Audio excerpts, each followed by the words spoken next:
Wednesday, Congresswoman Jan Schakowsky voted along with her Democratic colleagues to impeach President Trump, calling the president the orchestrator of the attack. The Congresswoman is kind enough to join Sylvia and I this morning. Good morning to you, and thank you so much for being here. No, thank you for having me.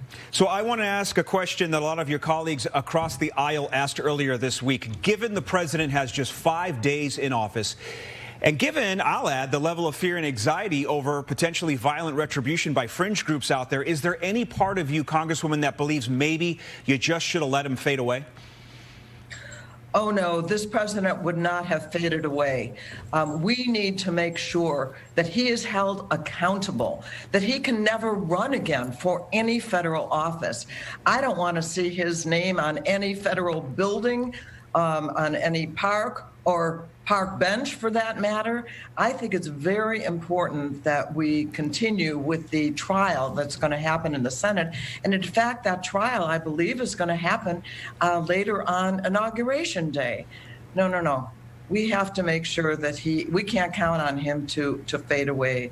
We need to make sure that his name is in the history books as having been impeached twice and convicted. Congresswoman, I have to ask you, because there have been reports that several GOP lawmakers have said that privately they voted against impeachment out of fear for their own lives and safety.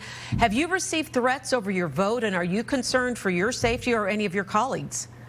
You know, it's very interesting. Of course, the attackers were against all members of Congress, but I think they have a special antipathy for the Republicans, and if they become traitors in their view, that they're really after them even more than after the Republicans. Of course, they're after Nancy Pelosi, but there are threats against their families. And I think it's time for some of these Republicans who have gone along to stand up and be brave. And if they need security, they can get it paid for with their government money. And they need to finally say no more of this. We're not going to be intimidated. I think you're spot on, Congresswoman, when you talk about antipathy towards Republicans. I heard one yesterday, a congressman talking about buying body armor and changing his direct route to work because he is so fearful. I want to ask you, though, beyond Washington, which seems so heavily fortified this morning, there is a lot of chatter online about attacks in capitals all over the country, potentially Springfield. How concerned are you?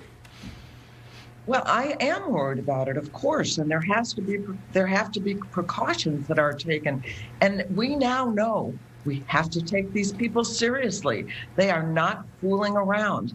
And it's a pretty scary time when members of Congress are told that, yes, you can pay for body armor out of your political and congressional money.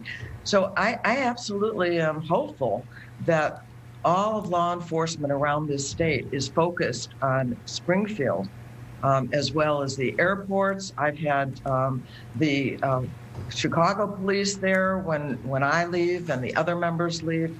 This is a dangerous time, but I think we're up to it if we take them seriously. Congresswoman Schakowsky, thank you so much for joining us this morning, and we'd love to join you and talk to you next week after the inauguration is over. It sounds like the security is really beefed up, and we're all hoping and praying for safety for everyone. Thanks for joining us. Thank you so much. Thank you, Congresswoman.